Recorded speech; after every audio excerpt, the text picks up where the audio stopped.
Welcome to the Endless Honeymoon Podcast. Big day on the pod. Special day. Big guest. Fun guest. Never not hilarious? Never not hilarious. Never not nice. That's true. Are you mean? It's Fred Armisen, everybody. There he is. That's an odd combo. Are you mean? No. He's not. I know. You've never been mean to me. I'm saying like the idea of dark Fred is... There are times with retail and businesses where I've walked out, not said anything. You went full Karen. No, like if it seems like they're never going to get to me, that there's a lot of conversation going on, and so sometimes I'll just put the things back that I was going to buy and I just leave and go. Oh, so you're cruel. There's a cruelty to it. You know what's it's impolite. You know what's interesting about it is once you have a kid, you're modeling now. So if you're in public, you really have to like be considering what you're doing and saying and how frustrated you get. Oh, what about lies? I struggle with lies. Like, benign lies, Yeah. We were at a store and our child did something and it came undone and it looked like it just was not, I didn't know how to do it. I didn't even know if it was broken. And I was like, walk away. Just walk away. Why'd you tell her that? Well, because what was I supposed to do? Like, it wasn't like it necessitated purchasing the thing. It probably would. Okay, I was at you think Michael's. I stole from the store? Yes, you don't teach the kid that. Because even you could have brought it up to and just been like, they wouldn't have made you pay for it. You'd have been like, look, my kid broke this. I'm so sorry. No, they do make you pay for it because it happened to me at Michael's. I was letting her get a gold something to decorate for a party. I don't know why. I should have definitely said no. She cracked it at the self-checkout. Then I had to go find someone. She's like, Mom, we should really find someone and tell them we broke it. I said, right. So we found someone. And the girl's like, I don't think you'll have to pay for it. Let me ask my manager. And then she came back. She's like, yeah, you guys got to pay for that. Michael himself came down. But I'm glad that my daughter saw that I was willing to do that, Moshe. Well, we should be a united front. No, we don't steal. It wasn't. This was not a situation where it was broken. It was just I couldn't see if it was broken. All the more that they would have been able to fix it. Oh, man. They probably would have said, oh, this happens all the time. It was also in Japan, so I felt there was a language barrier, and I was scared. Culturally, that's even more rude. Why did I bring this up? because you were representing us as a country. Ugly American. Oh Yeah. no. Oh yeah, you were representing us, Moshe. I did say I was Canadian as I walked out. Oh, then you're okay. I was like, I'm Canadian. It's all good. Oh, you think I'm good? Oh yeah. Were you a shoplifter when you were a teen? No. But I say that, right? My instant answer is no, and then I'm like, wait a minute. There were a couple times where I remember I was, and this is this is in my 20s. I was embarrassed to buy cold medicine, like nasal spray, and I was like, it's just You were hanging out with a bunch of homeopaths or something. Yeah, a bunch of Jewish homeopaths. Why were you embarrassed? Oh, because you were like, I don't know. Is there vulgar? something? There's something like, vulnerable about it. Not now, but then I was like, so that said. My answer should be no, but I'm like, well, there's a couple of moments where. But anyway, I wasn't like a shoplifter. You shoplifted Afrin. Yeah. I got caught once for shoplifting, and it was very embarrassing. It was Lip Smacker's lip gloss because I had tasted it in elementary school, and it tasted so good. I didn't really realize it was like girl coded, and I went to the Payless and stole some and got caught in front of my grandma, and he was like, "Why were you stealing this?" You know what made me stop shoplifting is I saw a woman doing it. Oh. And she was older and she was just taking makeup and putting it in her purse. And I was little and I was just like, that is tacky. It is tacky to see. To add to that, in my 20s, my band was on tour with this other band. And they were like sort of dumpster diver-y. And they had a song about being proud of shoplifting. And I remember our whole band disapproving. Oh. So I'm very happy about that we all stuck together and we did talk to him about it. We're like, these mom and pop shops are just, they're just people. You're not winning anything. You're punks, but you're for the people. Yeah. Punk for the people. So that was I'm glad that that I united with my band, that we were all like, that's not cool. What about stealing from huge corporations? I think it's just as bad because it's usually some manager who gets in trouble. Who gets in trouble. So they Because it happened on his watch. Yeah, and then like they come up short. And also, and this is a joke, but I feel bad for corporations. You know, they're just people too. They're just people too, and they're trying their best, and they're like, look, we're just trying to be Pepsi or whatever. Like, give us a break. Give Pepsi a break. You know, let them. Pepsi's probably not doing that good. Why not?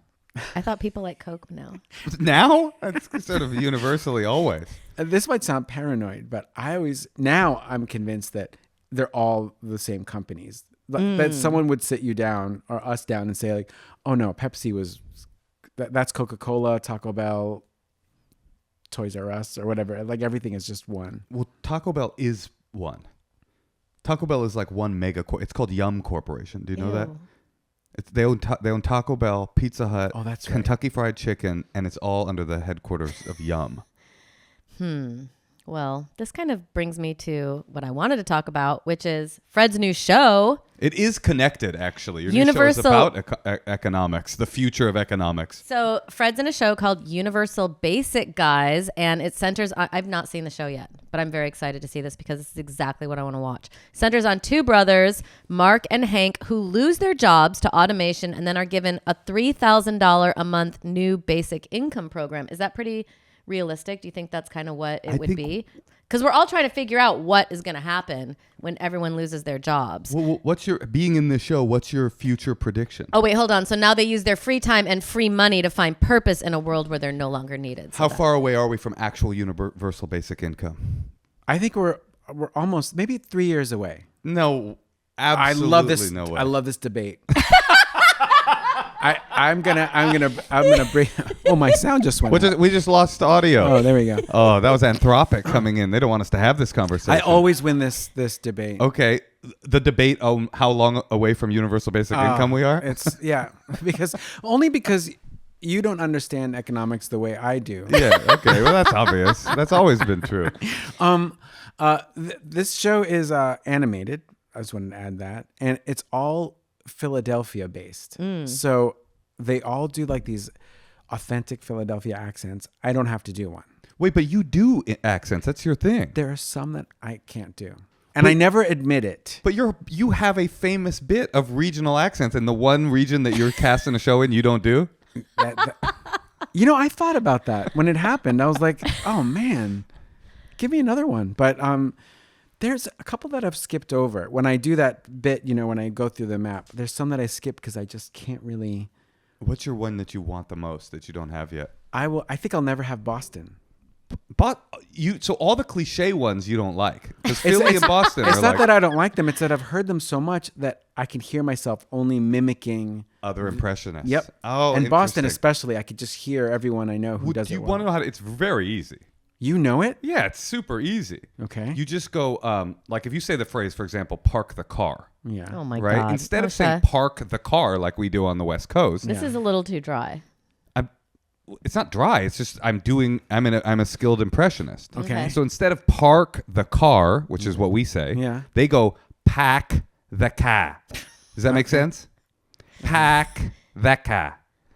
And then how do you say I can't get my way in. I can't even, the first consonant, it's a brick wall to me. Well, it's ah. Does that make sense? I can't. Pack the car. You just got to be a bird. I guess. They're all birds. Boston filled with birds. Wait, so Fred, how much into your AI chatbot are you? Have you downloaded something? I haven't used it yet. You haven't used AI? I have not used AI. I don't believe it. Well, but I have an addendum. Not in the same way that not for searching for things. Oh, this is such a pretentious answer. There are some artists who make art with AI that I love. And there's this guy named Getty Ruxpin. No, it's Teddy. You mispronounced that too. Oh, damn it. Teddy It's Ruxpin. consonants that always get me. Yeah. He's a bear. I guess it is a joke on that It must name. be. Although I didn't know that at first. But Getty Ruxpin? yeah. What kind of art? And so it's AI art? He does these like Is he an AI person or it's a person feeding No, AI? it's a person feeding AI. And he does these like animated sort of creatures that I just love, and I've used for like poster art and for when I go on tour and stuff. And he's done like music videos and stuff. So when it comes to that, that's when I've sort of utilized it. But you've never gone into any of the chatbots and asked them a question. No, and not for any not for any moral reason. I would Right. love to. I just haven't started yet. Well, what I do, I use ChatGPT. Like if I have a writing assignment due, Yeah. I'll go in there and I'll say, please write this script for me, and then turn that in instead. Good for you. Is that ethical? Ask ChatGPT. I actually did ask ChatGPT about the premise of your show last night. Yeah. I went to Claude first. Claude is the Anthropic one, and the U.S. government just declared Claude like persona non grata or whatever. Because do you know about this? Yes, because it won't spy on Yeah, us. it won't kill U.S. citizens or spy on them. And they were Okay. like, that's a red line for us. We need that stuff. Yeah. Claude wouldn't answer the question. I said, can you articulate an argument against the ethics of AI? And It wouldn't answer. It said, I'm not a philosopher. I'm a chatbot. And then I thought, oh, this is tricky. So I said, okay, can you articulate a argument against the combustion engine? Because I thought maybe if it answered that, then I could catch it and go, see, you will. Yeah. It wouldn't answer that one either. Then I went to ChatGPT, Sam Altman's company that the Department of War has decided that they will work with. They were willing to answer the question. And What is the argument against? It's the one that we all think, that it's going to push out so much of the workforce, and then eventually there will be wide scale poverty, and then eventually the motivation of AI will not be in alignment with the motivation of human beings, and especially as human beings become economically less important, right? So they fire a third of the people.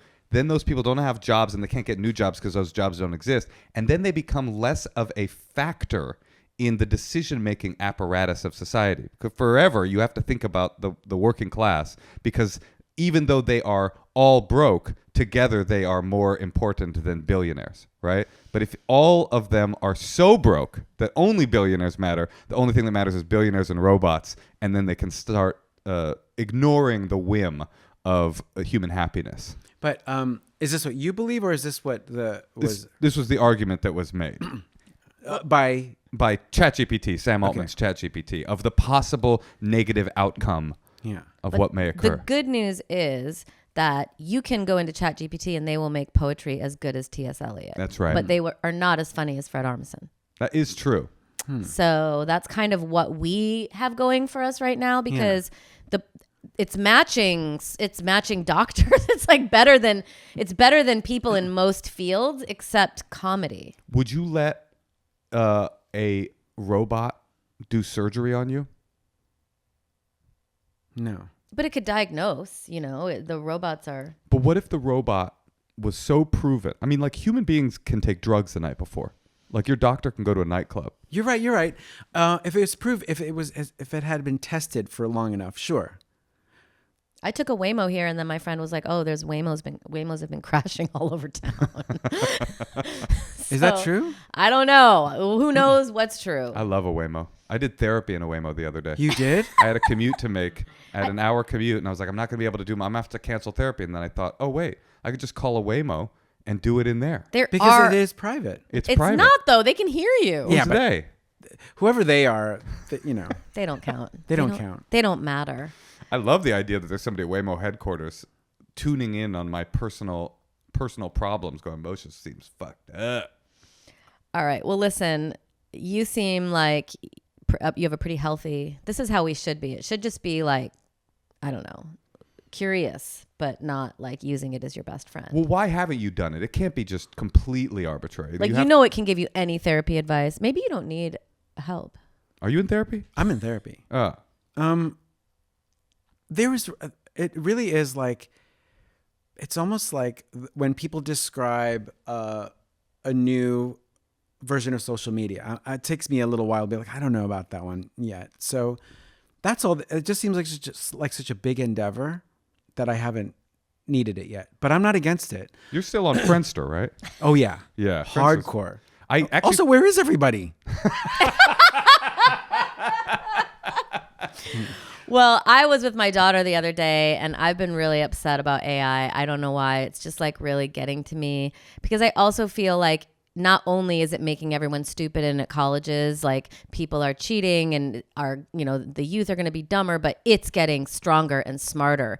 And it's not going to align eventually with what we want. And I was getting really sad about that. And I was listening to some music and I was crying in the kitchen. And then my daughter came in and she was like, "Why are you crying, Mom?" And I said, "Oh, I don't want to tell you." And then I don't know why you were gone. And then I indulgently said, "I'm just worried about the robots." And then she went and unplugged the Alexa. And then I felt stupid for saying anything because I was just having like an indulgent dramatic moment where I was crying in the kitchen. You were worried about the robots? Well, like in 5 years. No, I hear you as an adult. I'm just saying, how did you articulate that to our 7-year-old? I just said that. Did you show her Terminator 2? Say, this is what's coming? No. I mean, in my head, I'm thinking drones with machine guns, but I didn't say that. I always think that for some reason, this is like, might be ignorant of me. I'm optimistic that people will just always win. I don't have the proof of it, but I just feel like eventually we'll be able to recognize the redundancy of it. And then everyone will just let it go before it. Meaning, sometimes I see on Reddit, they'll have, is this AI? They'll show you a photo of a cabin. And it's really fun to see people go like, why are those logs not on fire in the fireplace? Why? And that's the fun of it. I just think that people will always be like, it'll just become like white noise after a while. No matter how complex it gets, I feel like we'll still always have a sort of like, we'll be able to recognize Always? Because we're in the first 3 years of it. I mean, can you imagine what it's like in 30 years? It will be me. You'll be like, "Oh, Moshe, how you doing?" I'll be like, "Oh, I'm actually Moshe's simulacra." You don't think they'll stop after 3 years? Like, what if the AI, don't you think AI companies will be like, "Look, we made our point." How no one wears those Google glasses anymore? Yeah, that's exactly what I mean. Like, look, we did our thing. This is what AI looked like, but let's get back to real life. I really appreciate this viewpoint because it has hope. Well, I'm not trying to be a downer. Should I be a downer or should I yes and the No, to your point, I made a joke about it. I think even then, whatever name that is, where I think it's you and it's not you, I think even then we'll be able to go, that's not really him. Well, the only problem with this theory is that a third of our income is tied up in AI right now. And so we have to it has to scale or we will all starve. So either we starve because we put so much money into AI and it didn't work out and the entire economy collapses, or we starve because AI worked and everybody gets fired, or they roll out universal basic income, much like the premise of my favorite new animated show. Universal Basic Guys. Yep. Also, series finale is on April 12th. Some of the season 2 guest stars, Christina Hendricks, Tony Hale, love these people. Joe Latrulio. Wait, all these people are in another period. Tim Meadows, Steve Buscemi, he never got on. Go ahead, Moshe. Anyway, that's what blast us. What keeps you up at night, Fred? If it's not AI, what gets you crying in the kitchen? is it regional accents What in gets Pennsylvania? me crying in the kitchen? Yeah. What makes Fred Armisen cry in the kitchen? You're a pretty evolved guy, actually. You have the energy of, doesn't he have the energy of like someone who meditates or a monk or something? You have that sort that's of, so nice of you. I mean, It's sort of true. Yeah, you do. You have an enlightened energy. Wow. But that How much of it is persona and you're actually tortured? persona? What a funny persona to pick too. But I was like, I'm gonna be like this. I'm gonna be the Zen guy in pop culture. And meanwhile, you're doing actual incredibly toxic stuff like gently putting down your items and walking out of a store. That's right. Yeah. That's right. It's like a subtlety to it. well, listen, I don't want to put Fred on the spot. Well, no, I'm not asking a deeply personal question. Since he's this Zen master, why don't we see if he can help some of these people calling in? You don't want to find out what keeps Fred up at night? I want to know. Yeah. What's your main point? Anxiety point? Wow. I think that you know what? I'll tell you. Even though I believe in humanity, I keep thinking that the older I get, the things that scared us most as kids, I thought they would all go away. So after every war, I was like, but we're going to get older and things will be fine and we'll come to our senses. So, and it's such a cliche thing to talk about like war, but I keep thinking, oh, one of these days that's got to stop. Like that we'll all be into the same music and and I keep thinking that because we were raised on records that we were all going to sort of put that aside, but no, like every year there's like some new nonsense. It seems like, the 60s were trying to roll out an idea that the 70s, 80s, 90s, and every other decade proved didn't work. Exactly. Yeah. Like 60s, like, what if we were all one? And then everybody's like, no, we're not going to do that. Over and over. What if we had communes and then the men just like fucked all the wives? Well, that was the problem, is that, the 60s human reality sort of met the road, rubber met the road. Like, what if we all moved to the country and then we all lived as like one in a society? It sounds so good. But then they're like, oh, wait, men are so horny. The top guy's going to probably fuck all the wives. Yeah. That's why I believe in a matriarchal utopia where you guys are only allowed to come if invited. You mean to come? No, to enter. Oh. Like there'll be like guys' night Do you think... at the matriarchal pad. so like in this... No, you can actually come and eat with the children like at like nighttime. I like this vision. In this society, there's like a gate and then a beautiful, like a Garden of Eden style matriarchal like paradise. And then past the gate are like feral, like hordes of where feral you guys men. like hold your dicks and like watch your games and stuff. And then at the front of the gate, there's like 2 armed matriarchal warrior women. So like almost like a velvet rope, like a bouncer at Studio 54. You don't want to fuck with those girls. And then they look through the crowd of these disgusting horny men and they see you, Fred, and they go, that guy looks enlightened. You can come right this way. Exactly. By invitation. Wouldn't that also mean that the uninvited have their own moments too? Like there must be some happiness like to the uninvited who are outside of the gates, right? Oh yeah, you guys can live like you like to live, like Which as is bachelors. Just in the woods eating chestnuts and stuff, foraged chestnuts. My friend was telling me that her husband wanted to they have separate bedrooms and he wanted to get a mini fridge in his bedroom. And she's like, this is not a jail cell. You're not getting a mini fridge. What's wrong with a mini fridge? Because it's like, that's just how a guy would live. It's very like bachelor dude. But also, what do you want? Why do you want a mini fridge? What's happening in this bedroom? You gotta crack a cold one. You gotta crack a cold one. You tired at night? You getting thirsty? You gotta crack a cold one. It seems like it's noisy, and I just don't. It's so easy to go to the kitchen.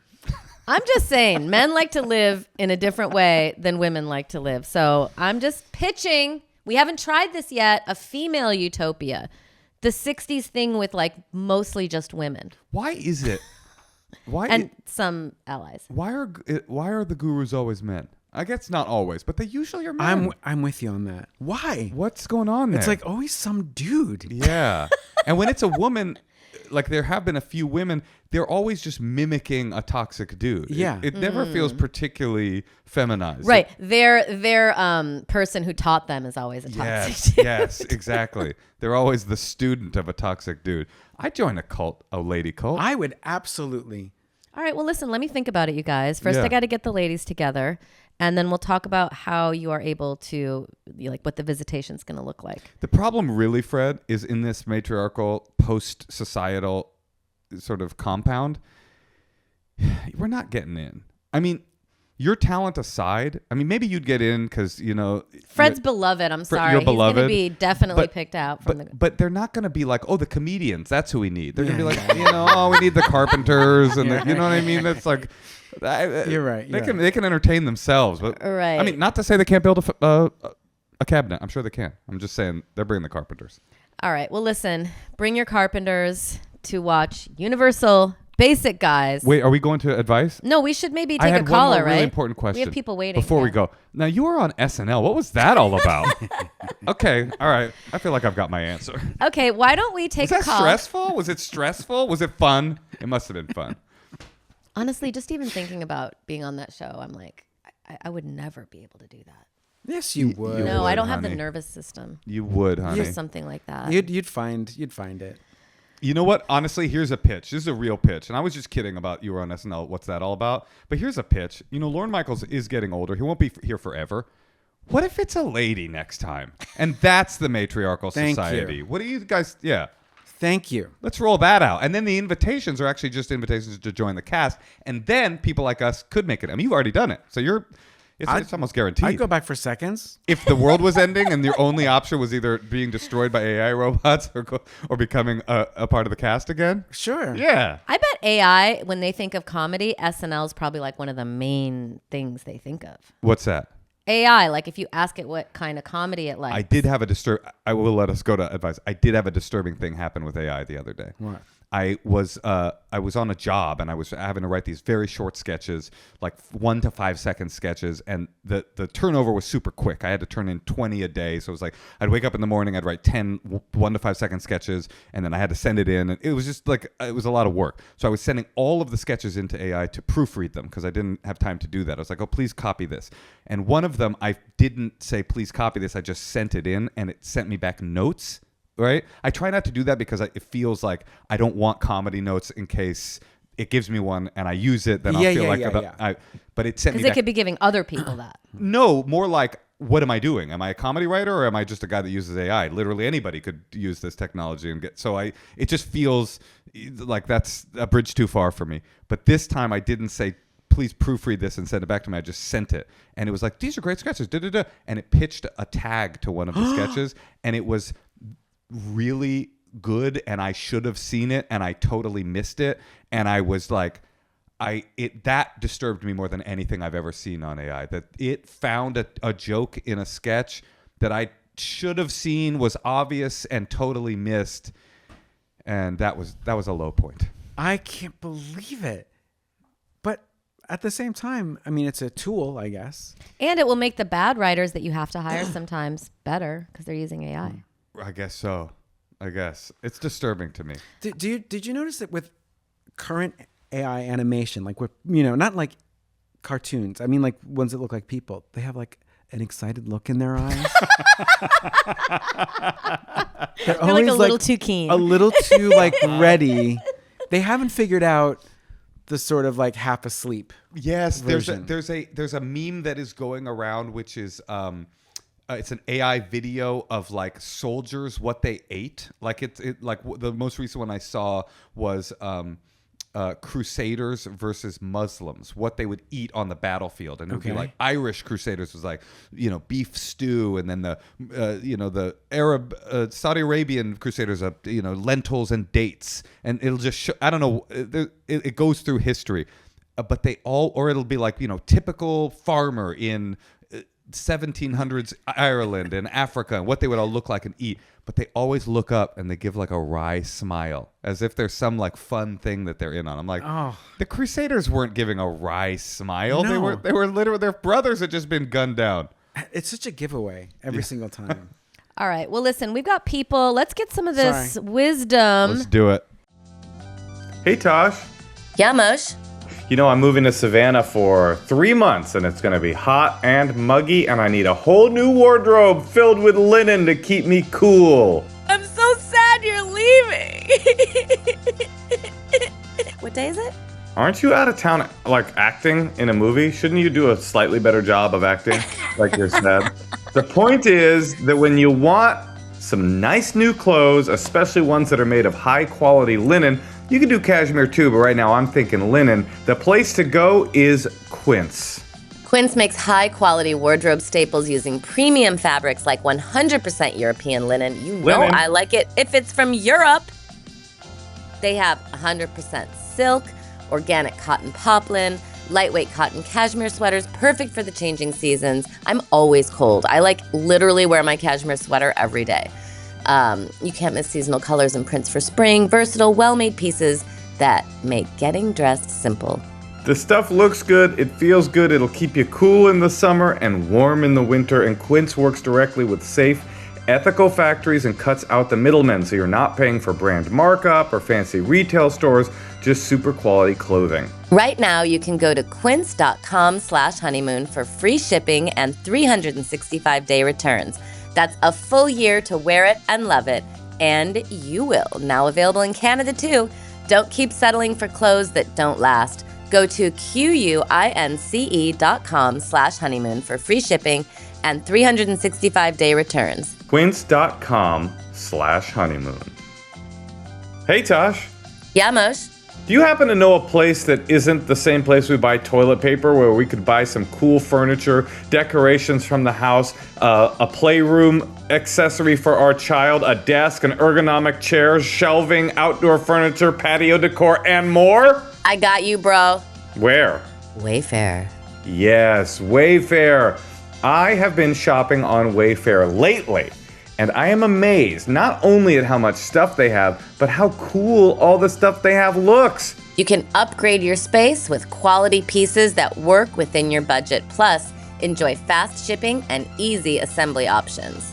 One of the cool things about the website is that they make it simple to narrow down exactly what works for your style and budget. You can read the reviews, you can find out what other people thought of the product, and also it's just such a better selection than other websites where you buy a bunch of crap. They got cool stuff.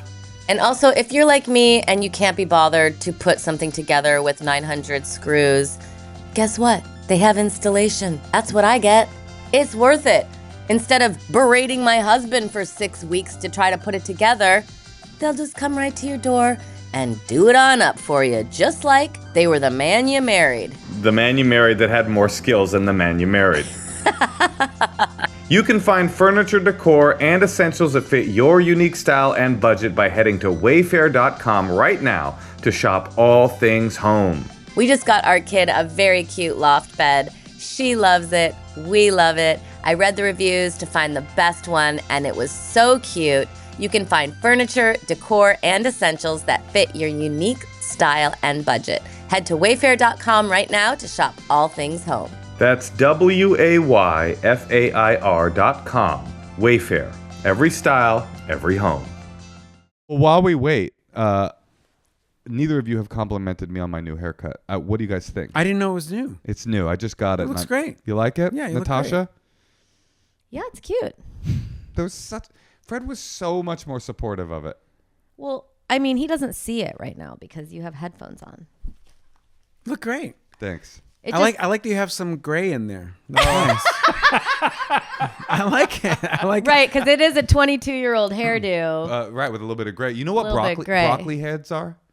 Broccoli tops. Broccoli tops? Is that like a name of a style? It's a name of a style, but more than that, it's a name of a lifestyle. Okay. So a broccoli head boy is usually white, like teen, sort of Gen Z teen, and they all have the same haircut and the same behavior pattern. Okay. Right? Like they all do wheelies on their e-bikes. Okay. And like cause mayhem in the streets. Oh, yeah. Okay. Yeah, if you ever see like a white teen acting badly, look up at his hair and it'll look like Wow. broccoli. But do they call themselves that as an affectation? No, it's actually the Reddit. It is a haircut. Like you could, if you look up broccoli top, you'll find the hairstyle. But on Reddit, it's always older. It's always guys from our generation going, "Oh, of course, it's a fucking broccoli top." You know? So it's really a slur, actually. Yeah.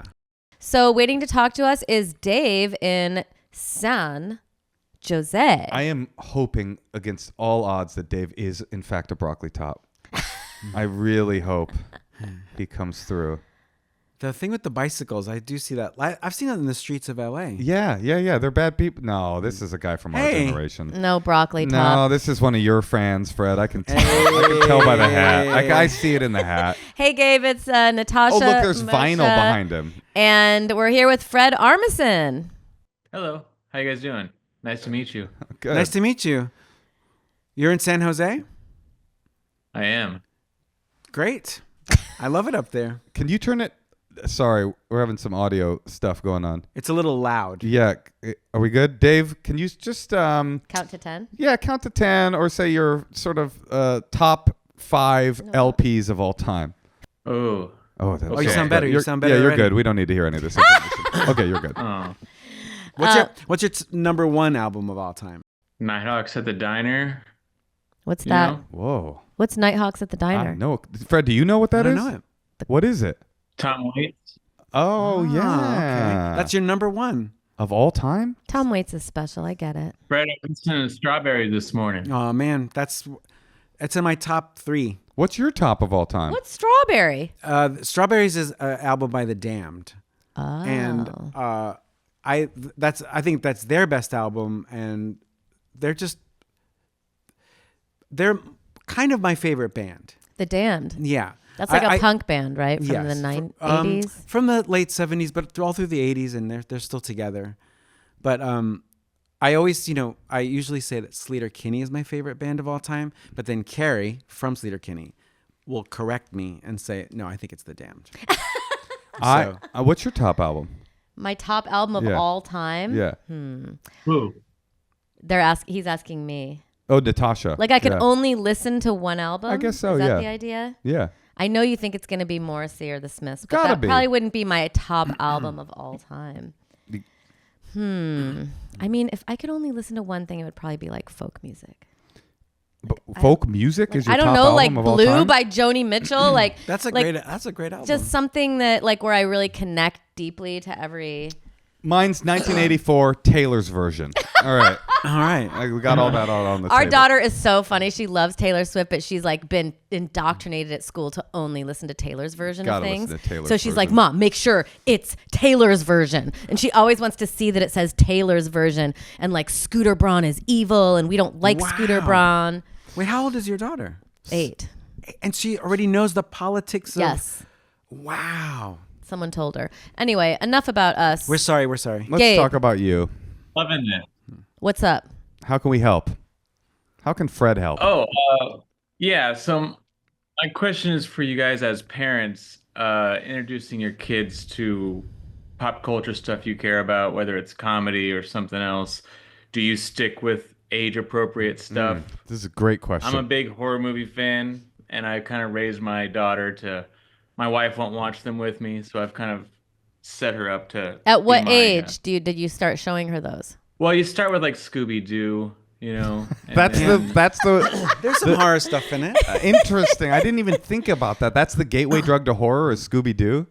Kind of. Yeah, and then Mystery. Then I gave her a Gizmo Gremlin toy, and then hey, this is a movie. Gremlins Now is we're scary though, because I turned that off with my daughter when she was 6, because there was like a knife, like they were like coming at them with a knife from the kitchen trying to stab them. Yeah. That's a Yeah, little I think violent. Another thing I've done is I've always shown her stuff and paused it and shown her the practical effects of it. Oh, that's like, good. Watch, they're gonna kill this guy, but look, he's a dummy now, and then she that always helped. I did that with Cheaper by the Dozen, I think. We were watching Cheaper by the Dozen. There was a thing where like the dorky kid like falls off a balcony and I was like, wait, look.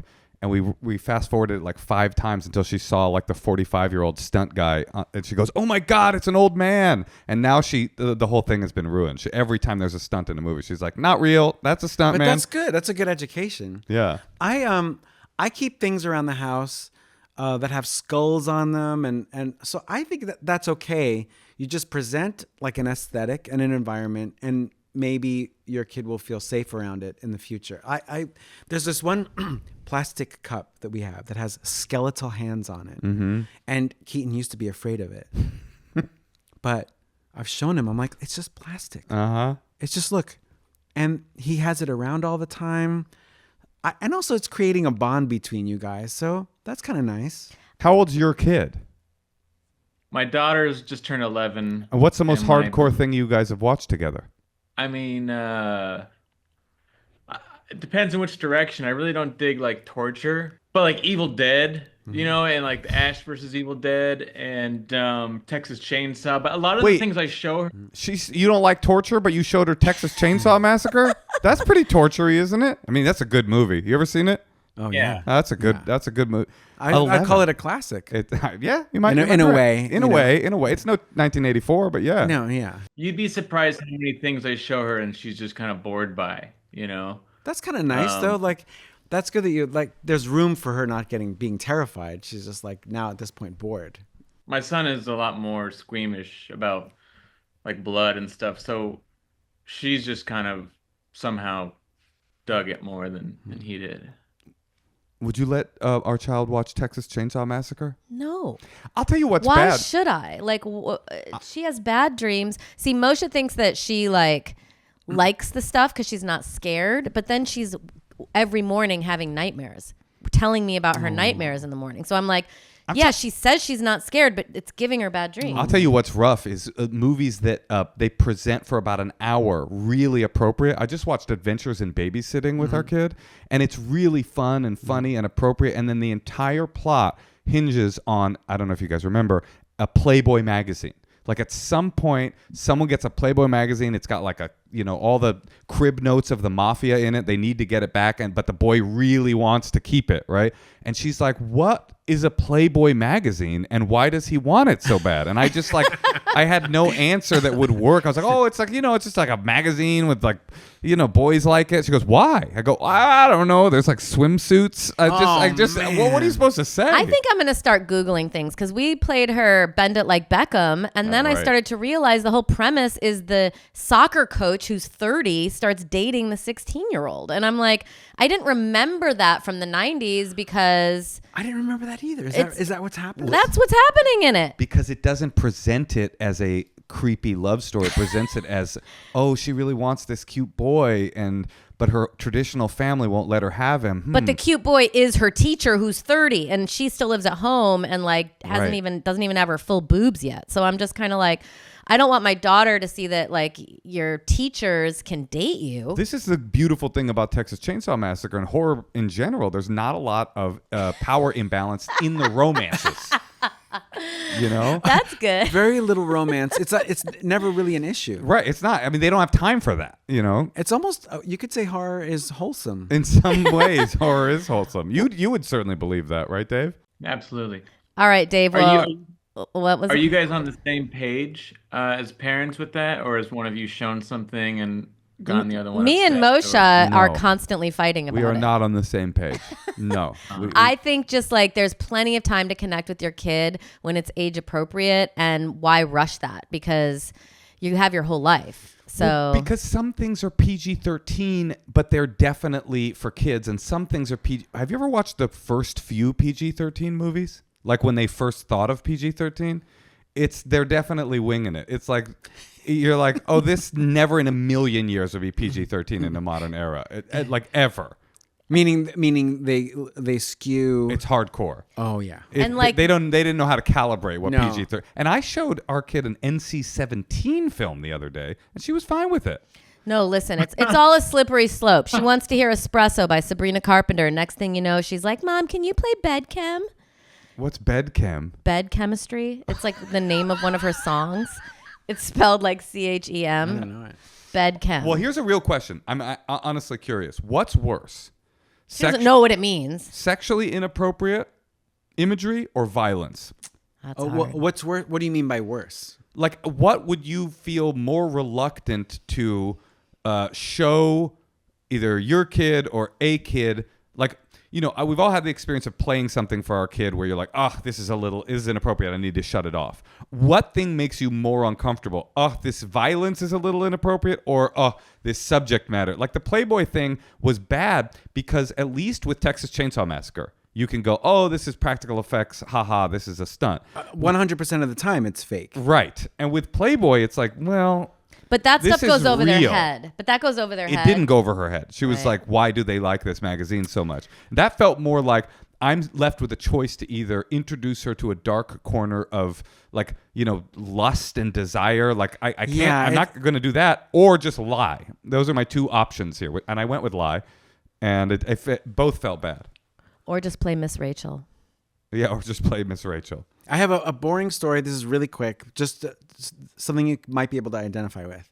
When I was a kid, my dad took me to go see Jaws. Uh-huh. And that was considered horrific. There was lots of blood in it. And he had to sneak me into the theater. I was so little. And it really bonded me with him. He was kind of like looking out for me and was like, I'll get you in. Don't worry. We'll figure it out. And it's like a really happy memory. And because you knew it was also like you weren't supposed to be there. Yeah. And he was like looking out for me. And how old were you? 1975. So like 8 or something, 7. That's really young for Jaws. It didn't haunt you? No, I loved it. But I loved horror since I was really little. I always loved Dracula and Frankenstein and everything. And where did you grow up? Well, this is real. Yeah. But when that happened, that was in Brazil. So I grew up on Long Island, New York, but we lived in Brazil for a couple of years. Wait, have you seen The Secret Agent yet? Not yet. Okay, you have to watch it. Yeah, that's about because that it's time about, period. Well, it's not just about Brazil in that time period, but I'm not kidding. Jaws and a little boy is a major plot point in the film. Are you serious? I'm totally serious. It's a little bit weird that this. It almost sounds. It sounds like I made it up having watched that movie, but this is a real story. It sounds like a fake anecdote based upon The Secret Agent, Yes, but that's you'll like have an emotional. I'm sure you will have an emotional reaction to that film based only on that. I can't believe it. Yeah, it's very bizarre, but yeah, and it is. I don't want to give anything away because I want you to watch it in its organic form. I always went to too sophisticated for my age movies because my mother is deaf, and the only films that had subtitles in the 80s were foreign films. And so we were always going to art house films. And this is not like I was a sophisticated kid. That's why you hate them now. I was in fucking hell I remember like Au revoir les enfants was a film that we watched as a it's like a Holocaust film about children dying and my most traumatic memory is my mother took me to a 2-hour documentary about Vincent van Gogh that was just slides of his paintings and a man in French talking about the life of Vincent van Gogh. I would have liked that. It was crazy. That's all I ever saw growing up. But you know what haunted me? Speaking, this is not a foreign film, so I don't actually know why we watched it. But my mother forced me to watch The Elephant Man when I was like 5 years old, and it fucking haunted me. Yeah, because it's sad too. I couldn't even get in because I finally went back and watched it as an adult and was like, oh, this is like a beautiful movie. I just thought it was all I could process was that it was a horrible movie about a monster. Which is so sad because he's like, that was my whole point. I used to have. You're the one person we had. You can't do a Philly accent, but you can do elephantitis. Oh, that's perfect. Okay, well, Gabe, listen, I think you just kind of got to go with your instinct, choose your battles. Maybe don't show them everything, but just try to like inch it, keep trying to edge it, watch. Edge it. That's your advice. A little bit, don't do whatever your wife says, but you got to like have your bonding time. No, but I get it. What Fred's saying is real. Like there's a part of me when I show our kid a slightly sus movie, I feel like we're having a little experience, just the two of us. Like, it's almost like yeah, but she and I are watching Young Sheldon together, which is like a family sitcom, and we're also having that experience, even though it's not inappropriate. I just want to let you know that if you go to Focus on the Family and look up Young Sheldon, there's some questionable material in there. No way. Yeah, look it up. They do say marijuana and stuff. Well, with what Fred is saying, my daughter's seen a lot of stuff now that no one else at her school has seen, and it's like taking her to a concert for the first time. Like she really digs being like the only kid who's had this experience. There we go. Okay, but you can also temper that with the thing we're learning in parenting classes, which is like turning the faucet down a little bit. Like kids are so overstimulated at all times. Like there's nothing wrong with like doing a little less, letting them get a little more bored, like maybe not showing them the third thing in a row, So it's I think Texas Chainsaw Massacre is age appropriate and it's perfect parenting. I got to be honest. All right, well, Gabe, I hope this helped a little bit. And we love you, Gabe. Oh yeah, we love you, Gabe. Yeah. Thank you so much. Okay, love you guys too. Bye. I'm going to see you at Mosswood. What's that? I'm going to see you at Mosswood doing the Ramones. Oh, great. Okay, I'll see you there. Wait, yeah. Wait, Mosswood Park in Oakland? Yeah. The punk thing that happens there? Like every year they have a little festival. I remember that. It's really cool. You play with the Ramones or you DJ there? No, it's me and it's the members of Sleater Kinney have a Ramones cover band. Whoa. Oh, wait, what are they called? The Return of Jackie and Judy. Love it. My daughter's just became a big Ramones fan. So what? No. Hey, you don't play a child with the Ramones. Hey, straight up. That's a we hard do line. not. We do not. No, sir. Stand up. Stand up. You do not. I will say Beat on the Brat is very, that was her favorite song, and it's problematic. If you look up the what's a brat? What is a brat? I don't know. It just is, it was, beating up. Maybe we should bring her to Mosswood Park. That's my old stomping grounds. That's my, I love Mosswood. That's right. You're from there. All right, Gabe, we love you. We'll talk to you later. fairly We well. have more people in line waiting Bye. to talk to Take us. care. Hey, Tosh. Yeah, Moshe. You know, last night I was charged with the responsibility of feeding our daughter, and I scrambled through the refrigerator looking for something healthy. And in the end, I just gave up and ended up going to a very nice boutique that, I don't want to tell you what it was, but it was like, tostada chimes, if that means anything to you. Yeah, you sent me a picture. I was very upset, but happy I didn't have to go there with you. Yeah, the cheesy gordita crunch was fine, but I'd wished that I'd had some more Factor meals in the fridge so I could have eaten something healthy, something delicious. I love Factor meals so much, so we ate them all and there were none in the fridge. Factor has quality, functional ingredients, including lean proteins, colorful veggies, whole ingredients, and healthy fats. Yeah, they have no refined sugars, no artificial sweeteners. Why do people still use artificial sweeteners? Your mom uses those. I don't understand. It is so nasty. They have no refined seed oils, and they have just tons of meals that fit your goals and schedule so you can have healthier eating, calorie management, and we all need this, more protein. Yeah, I wish to heck I hadn't been at fast food last night, but it reminded me I had to re-up my order at Factor.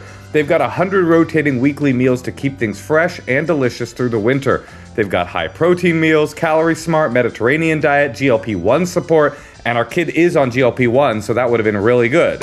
And they've got ready-to-eat salads. Yes, always fresh, never frozen, and they're ready in about 2 minutes. No prep, no stress, so you can actually stick to your goals and feed your children lunch on the weekends. Just head to factormeals.com/honeymoon50off and use the code honeymoon50off to get 50% off and free breakfast for a year. Offer is only valid for new Factor customers with code and qualifying auto-renewing subscription purchase. Make healthier eating easy with Factor.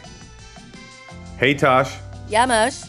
I've been feeling tired lately. I've been feeling a little bit sluggish. Can you relate? Oh man, me too. What is that? I think that's life. I'm not sure, but I've been thinking more about sleep generally lately, especially like how to maximize my energy, how to make sure I'm working out every day, how to just make sure I have the energy to do what I've got to do.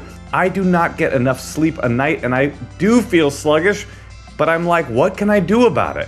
What can I do? I can start using Function. Well, I was using Function, and when you get your tests back, what you realize with sleep, because I've been sleeping 1 hour less since I've had a child a night, because I'm always sleeping 8 hours. Now I get 6 to 7. But for me, the big shift was realizing it's not just about hours. It's the foundation for everything. Sleep affects your performance, your mood, your focus, recovery, even how you age. And here's the crazy part. You can't fully understand your sleep without looking at your lab tests. Because if your sleep is off, your results will likely show it with elevated inflammation and shifts in glucose and cortisol.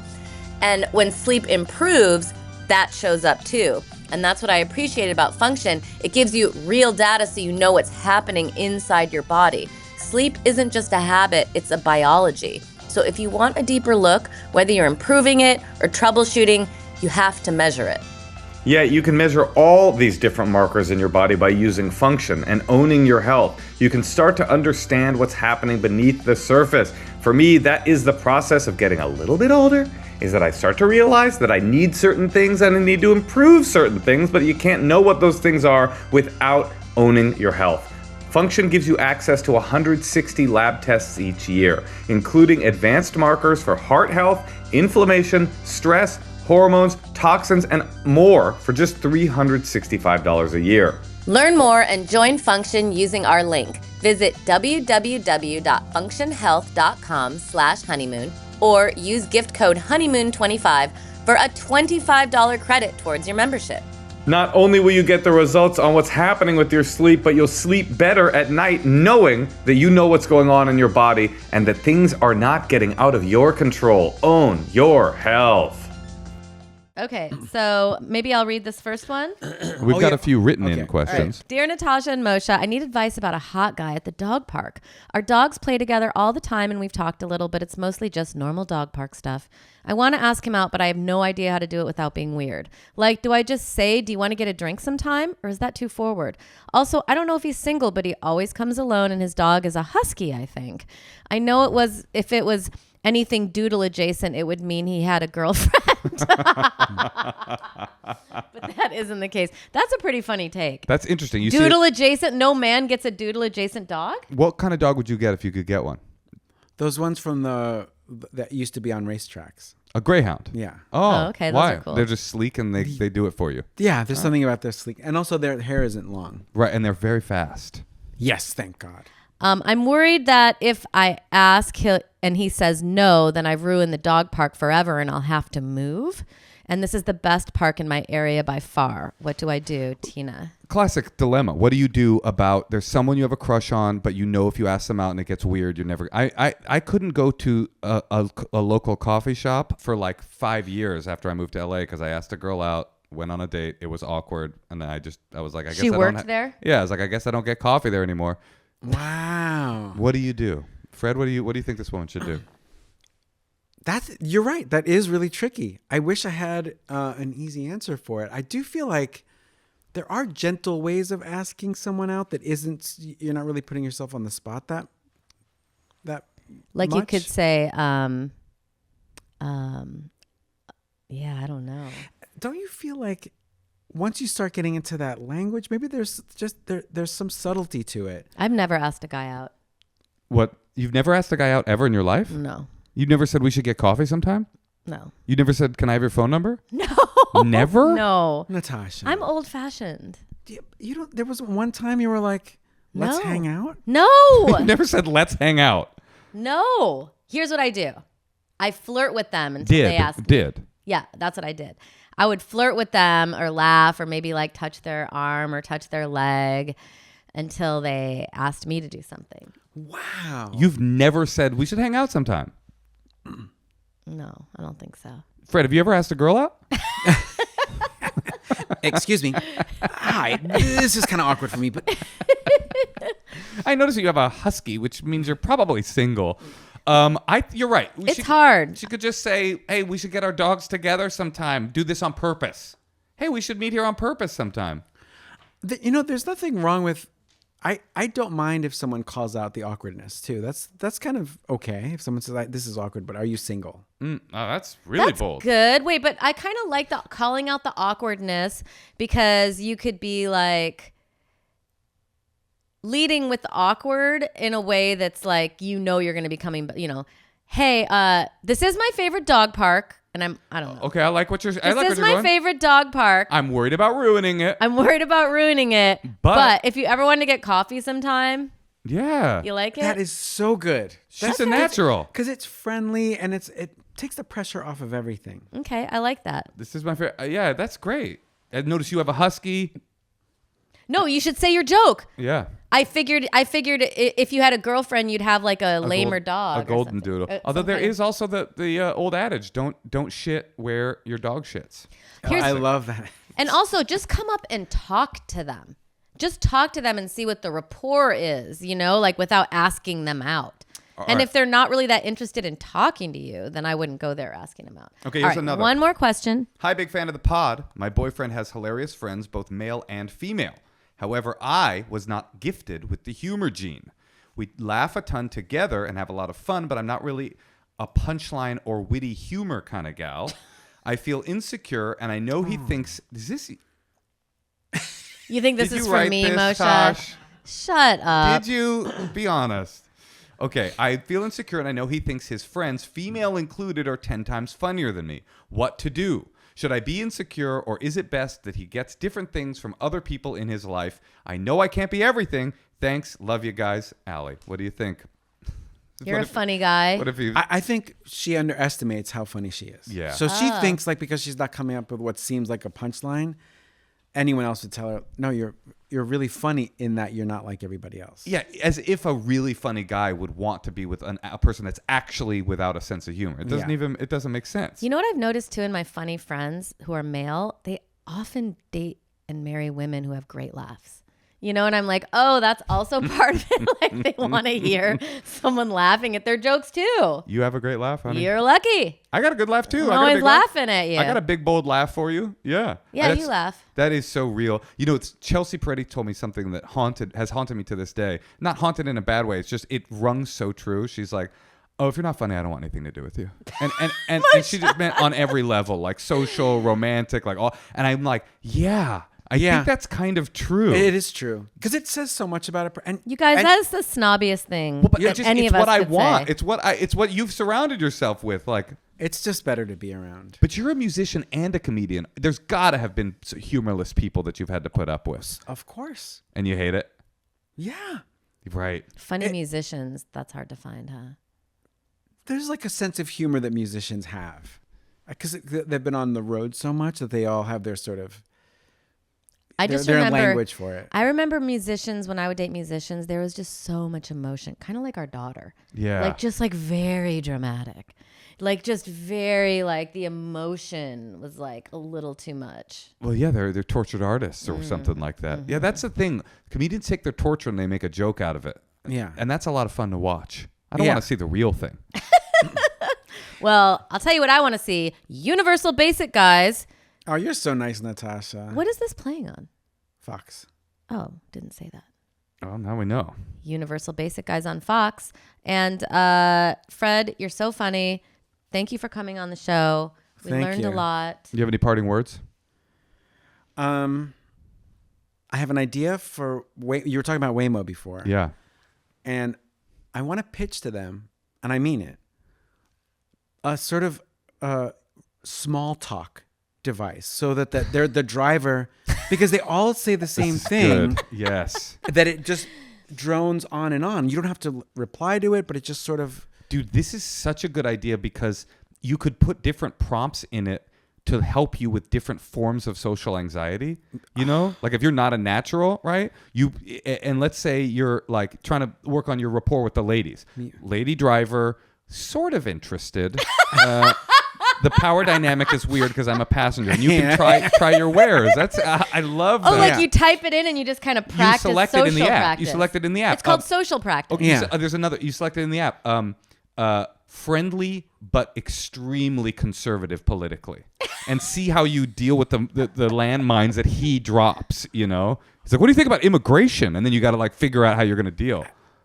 I love it. That is the perfect addition to it. Oh, Isn't that's it really good. easy to make an app now? Don't you just have to like ask AI? Yeah, but you and they can't make get it for you? into the Waymos. Oh, right. That's true. You could make the app, but you got to actually get the people. But in fact, I did a private gig, and one of the guys was one of the bigwigs at Waymo. I can make this happen. Oh. I just want to pitch just like a script of like... So good. Yeah. What would you talk to the chatbot about? I just feel like they're always talking about how real estate has changed. They always tell you like this area used to be this much, this area used to be this much. That's like Moshe if you walk around Silver Lake with him. It's genuinely a good idea. You could also have, I mean, in a sincere way, you could have it be point out the sites. Absolutely. Trivia about the neighborhood. Yes. This is really good. Trivia about the neighborhood's interesting. I like that. What else you got? I mean, I suppose some businesses would also be like, would you mind mentioning our pizza That's place? funny. Yeah, this is Arnaldi's Pizza. It's a great place. It's been here since 47. And they've got Pepsi products, such as Mountain Dew, Pepsi Cherry Blast. It'll start happening. This is genuinely will happen. Yes. And you should get it on the ground You should floor. pitch it to season 3 of Universal Basic Guys. Hopefully you guys get a season 3, but I'm excited to watch. Universal Basic Guys on Fox. Thanks, Fred. Thank you for joining us. Thanks, you guys.